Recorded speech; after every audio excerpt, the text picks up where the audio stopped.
Alrighty. Well, in this video, we're going to be looking at determinants and Cramer's rule.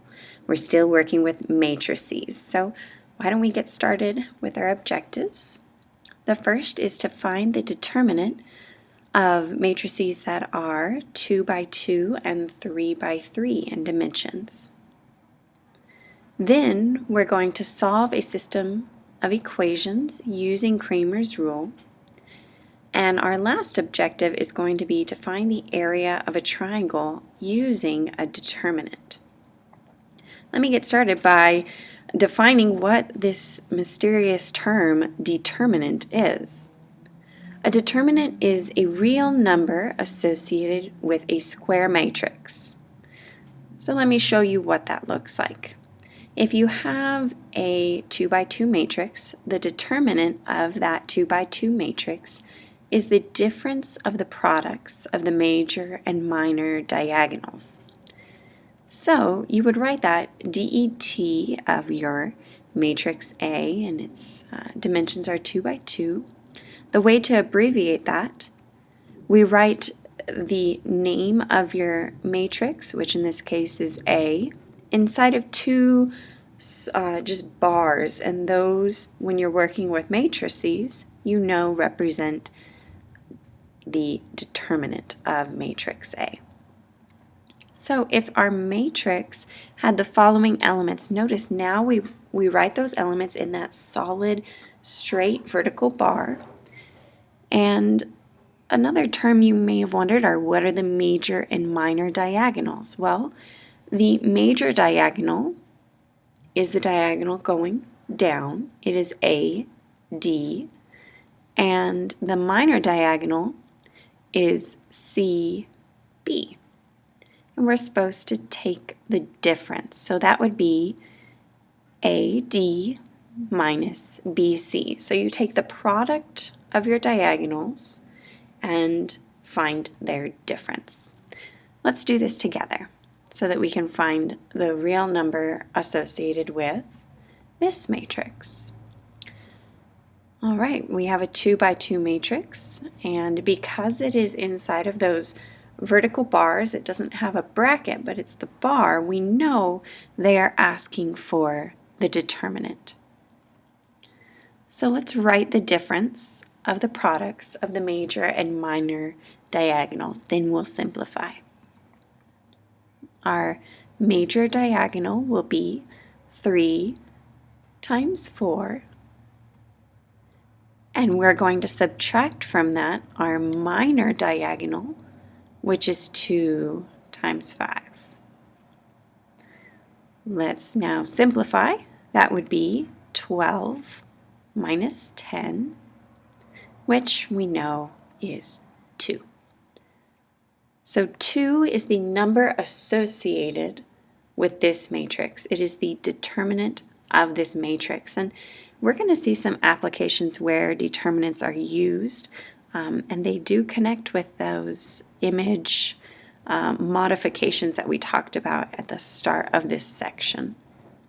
Let's continue on because we need to find determinants of 3 by 3 matrices as well. The first thing we're going to do is rewrite, if this was your matrix, we would rewrite the first 2 columns to the right of the matrix. That would look like this. Notice I have my solid vertical bars, not brackets. And then I'd rewrite the first 2 columns just on the outside to the right of our matrix.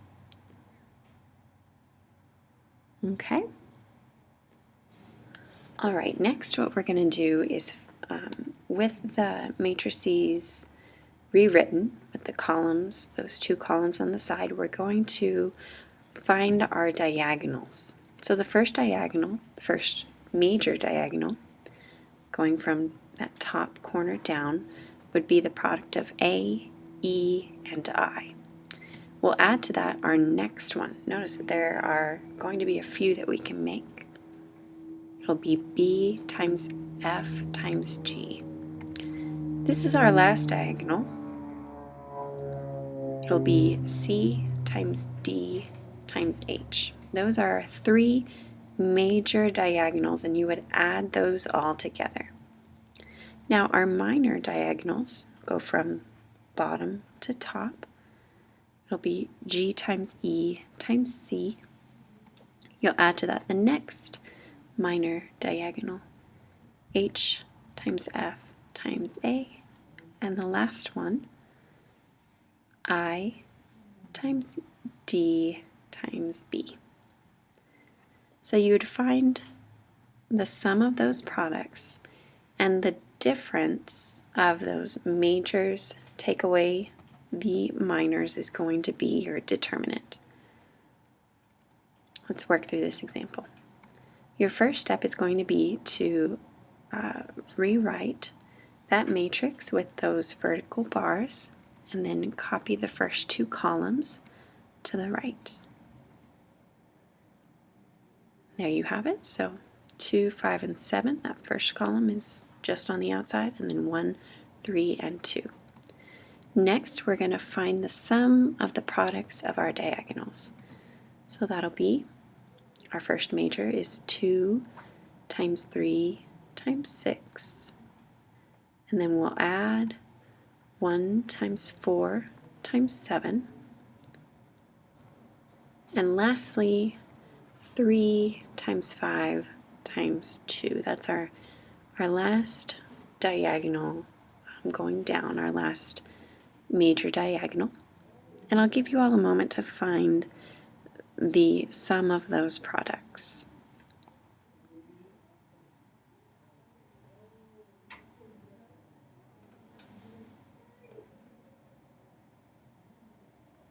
You should find it to be 94.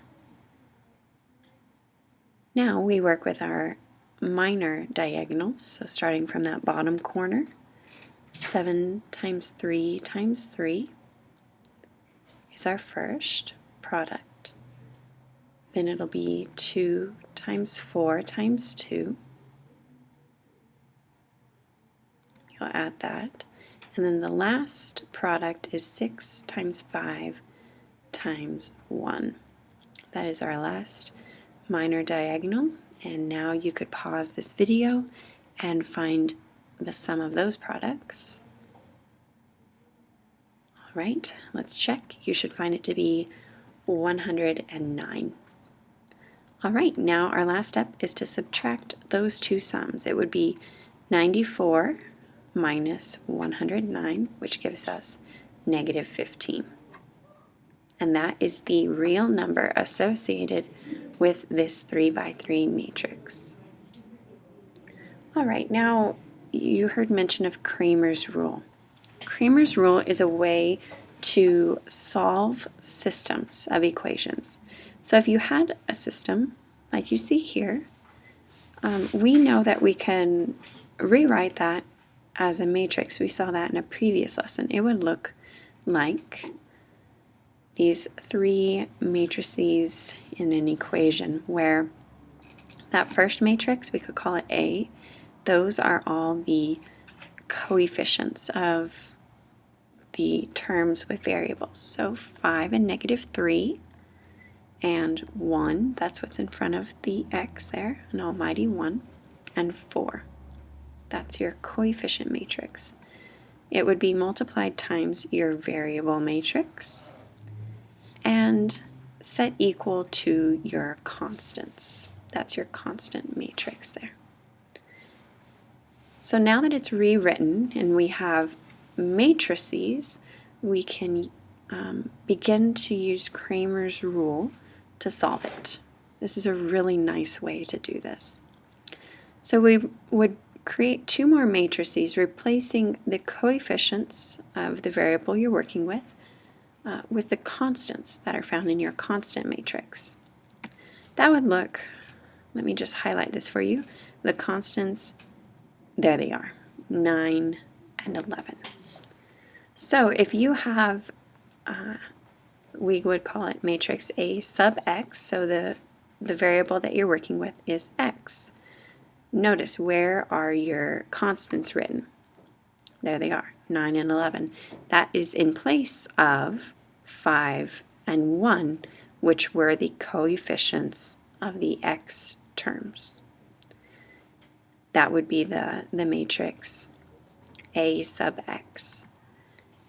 The matrix A sub y, it looks like your matrix A, except you have replaced that second column. So instead of -3 and 4, we've written the constants. Notice that -3 and 4 are the coefficients of the y terms. The last thing we'll do is use determinants to find the values of x and y. The formula that you'd use to find x is the determinant of your A sub x matrix over the determinant of your A matrix. Similarly, y would be the determinant of your A sub y matrix over the determinant of A. So we need to find our determinants. If you need to take a look back or rewrite those, the A matrix and the A sub x and the A sub y, now would be a good time to do that so that you can follow along. Our A matrix, if you take the major minus the minors, would be 5 times 4 minus 1 times -3, which is 23. The determinant of your A sub x, when you take the difference of those products, would be 69. And the determinant of your A sub y would be 46 when you take the difference of those products. So we just plug those values into the ratio. So it would be 69 over 23, which is, if you simplify, just 3. And y would be 46, that's the A sub y, determinant over the determinant of A, which is 23, and that reduces to 2. So the solution for this matrix is 3, 2. And that is Cramer's rule for you. We're going to use that to solve systems in this lesson. That's all.